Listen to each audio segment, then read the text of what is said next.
अगली बात हम करते हैं कि अगला मेथड कौन सा है भाई हमारा एल्केन बनाने का। अगले मेथड की हम बात करते हैं तो our next method is the Wurtz reaction.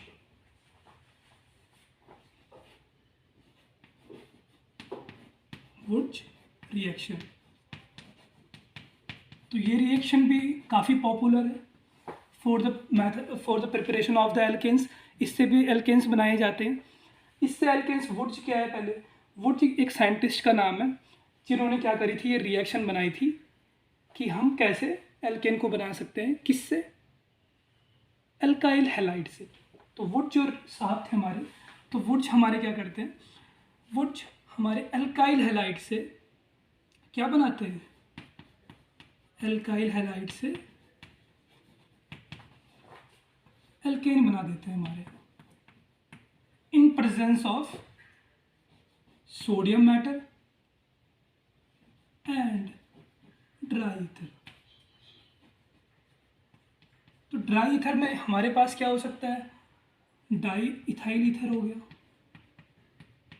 Di methyl ether हो गया, मतलब जो भी हमारे ईथर होंगे ड्राई ईथर वो यूज़ करे जाते हैं। And this reaction should be free from the moisture.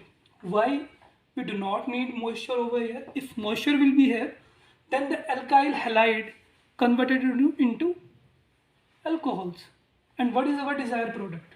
हमारा जो desired product यहाँ पर हमें क्या चाहिए, alkane चाहिए.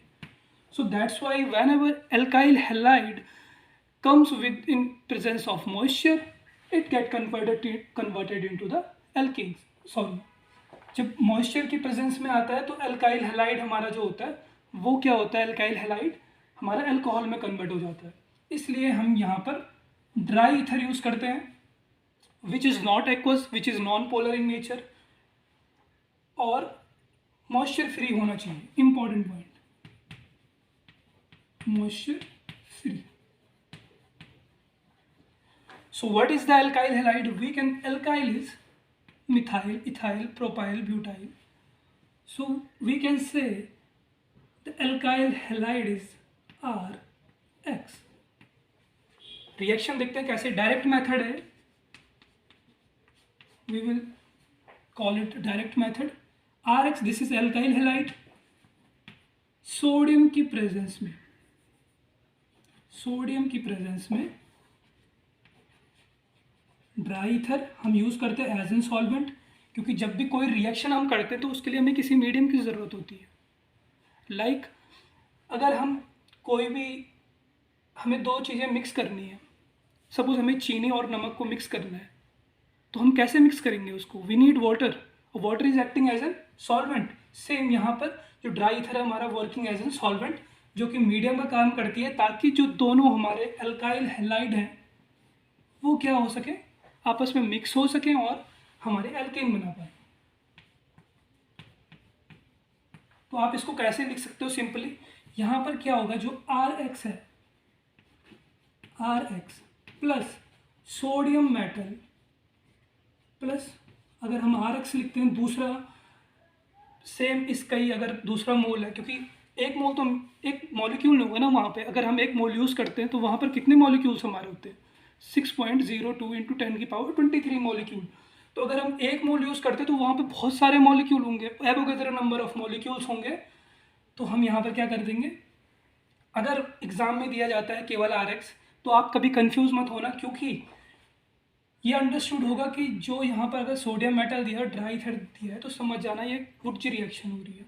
और अगर यहाँ पर 2 नहीं लिखा है, सपोज, वैसे हमें 2 लिखना चाहिए, लेकिन अगर 2 नहीं लिखा हुआ है तो ये अंडरस्टूड होता है, ठीक है।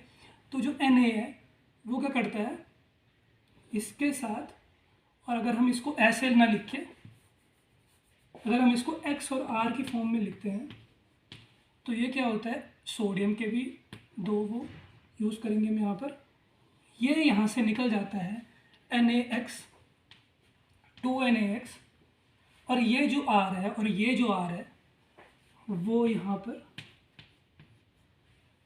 दोनों कंबाइन हो जाते हैं और हमारा 2NaX यहाँ पर बन जाता है। तो ये हमारा डिज़ायर प्रोडक्ट है, this is alkene, this is our alkene. इसकी भी हमें ज़्यादा डिटेल में जाने की ज़रूरत नहीं है, मैकेनिज्म में ज़्यादा जाने की ज़रूरत नहीं है। इसके भी कुछ इंपॉर्टेंट पॉइंट देखेंगे। यहाँ पर क्या चलता है एक्चुअली, रेडिकल फॉर्मेशन यहाँ पर होती है। कैसे होती है? सोडियम मेटल अपना इलेक्ट्रॉन ट्रांसफ़र करता है और वहाँ पर होमोलिटिक क्लीवेज होती है। कैसे? अगर हम देखें ये जो R और X है, ये यहाँ पर होमोलिटिकली क्लीव होगा। ये R रेडिकल बनाएगा और X रेडिकल बनाएगा, और ये R यहाँ पर दूसरे R के साथ कंबाइन होके हमारा, ये R इसके साथ कंबाइन होके यहाँ पर हमारा बॉन्ड बना देता है, विच इज़ एल्कीन। ठीक है, तो ये ऐसे चलता है यहाँ पर मामला आपका। तो इसमें भी कुछ इंपॉर्टेंट पॉइंट है। Which was the modification of the Wurtz reaction. तो वुड्स रिएक्शन हमारी बेसिकली यहाँ पर यूज़ की गई थी for the formation of higher alkane of even carbon atom, used for the formation of higher alkane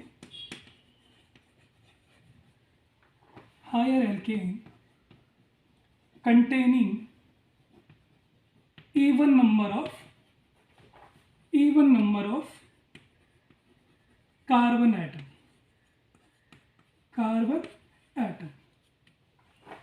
तो even number of carbon atom कैसे हो जाएंगे? अगर हम एक RX लेते हैं, अगर हम एक मोनोमर लेते हैं, तो ये किसी सेम अपने दूसरे मॉलिक्यूल के मोनोमर के साथ कंबाइन होके हमारा एल्केन बना रहा है। और अगर आप देखोगे यहाँ पर फॉर एग्जांपल, अगर हम CH3X लेते हैं, X हमारा क्लोरीन, ब्रोमीन, आयोडीन हो सकता है। ठीक है, फ्लोरीन को हम यूज़ नहीं करते हैं। क्यों नहीं करते हैं? क्योंकि जो हमारा कार्बन और फ्लोरीन का बॉन्ड होता है वो बहुत स्ट्रॉन्ग होता है, उसकी बॉन्ड एनर्जी बहुत ज़्यादा होती है, और जो आने वाला जो भी बाहर से ग्रुप्स आते हैं वो कार्बन और फ्लोरीन का बॉन्ड डिसोशिएट नहीं कर पाते हैं।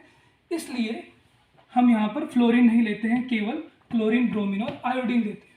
ठीक है, तो अगर ये एक कार्बन आइटम है, ये क्या है? कार्बन आइटम है, एक कार्बन आइटम है, तो जब ये दूसरे के साथ कंबाइन करेगा, तो ये भी एक दूसरा कार्बन आइटम है। तो अगर आप फाइनल प्रोडक्ट में देखोगे तो हमारा क्या बनेगा? यहाँ पे हमारा बनेगा ईथेन बनेगा। और यहाँ पर कितने कार्बन आइटम है? 2 कार्बन आइटम है। 2 क्या है हमारा? 2 is even number, 2 is our even number. तो 2 is even number, so that's why it was used to say that the formation of higher alkane containing even number of carbon atom। तो एक question यहाँ पर और आता है हमारा, can we make methane, can we form methane gas from this method? क्या Wurtz reaction से हम मीथेन गैस बना सकते हैं? तो answer is no, we cannot form CH4 from this reaction। ठीक है, क्योंकि अगर हम एक यहाँ पे लेते हैं, और मीथेन हमारा क्या होता है? मीथेन बेसिकली हमारा एक कार्बन आइटम है, एक कार्बन आइटम क्या हमारा ऑड है। तो हमें यहाँ पर जब भी हम रिएक्शन करेंगे, R हमारा सबसे छोटा ग्रुप कौन सा हो सकता है? मिथाइल हमने लिया, लेकिन ये दूसरे अपने किसी और दूसरे मॉलिक्यूल के साथ कंबाइन होकर क्या करेगा? तो हमारा सबसे जो छोटा मॉलिक्यूल हम इससे बना सकते हैं वो क्या बना सकते हैं? ईथेन बना सकते हैं। तो मीथेन हम इससे नहीं बना सकते हैं, ये बात आप ध्यान में रखना। तो ये कुछ इंपॉर्टेंट पॉइंट थे इस वुड्स रिएक्शन के। इसके बाद इसमें फर्दर मॉडिफिकेशन हुई। फर्दर मॉडिफिकेशन के बाद इसमें यह कहा गया कि जो भी हमारी रिएक्शन है उसमें डिफरेंट चीज़ें हो सकती है। केवल आप हायर एल्केन्स ही नहीं, आप इससे एल्कीन भी बना सकते हो, और भी साइक्लिक मेंबर कंपाउंड्स बना सकते हो, डिफरेंट चीज़ आप इससे बना सकते हो। तो फर्दर इसमें मॉडिफिकेशन करी गई, और मॉडिफिकेशन के बाद ये देखा गया कि कोई भी जो मॉलिक्यूल है वहाँ पर इंट्रामोलिकुलर रिएक्शन भी हो सकती है। इंट्रामोलिकुलर रिएक्शन हो सकती है, लेकिन कब हो सकती है? Intramolecular reaction can be there if product is stable, यानी कि जब जो भी प्रोडक्ट हमारा बन रहा है वो प्रोडक्ट हमारा स्टेबल होना चाहिए, इसके बाद ही हमारी वो रिएक्शन आगे फर्दर प्रोसीड कर सकती है। अगली बात वहाँ पर क्या कही थी, I am just speaking it out, I will not written over here because time is, we have not too much time, so I will just speak. Second point यहाँ पर क्या बात करी गई थी कि जो टर्सरी हैलाइड्स होते हैं वो वुड्स रिएक्शन नहीं देते हैं। क्यों नहीं देते हैं? क्योंकि जब भी टर्सरी हैलाइड, जब होमोलिटिक क्लीवेज वहाँ पर होता है जैसे कि यहाँ पर होता है, तो जब होमोलिटिक क्लीवेज होता है तो वहाँ पर क्या होता है, स्टेरिक हिंड्रेंस के कारण जो दो ग्रुप आते हैं बड़े बड़े, वो आपस में ज्वाइन नहीं कर पाते हैं। क्योंकि आपने टर्सरी देखा होगा, अगर आपने टर्सरी हैलाइड देखा है तो टर्सरी हैलाइड क्या होता है हमारा, ये होता है ना टर्सरी हैलाइड, तो ये हमारा टर्सरी हैलाइड होता है। तो ये अगर आप देखोगे तो ये बहुत बल्कि ग्रुप है, बहुत बल्कि।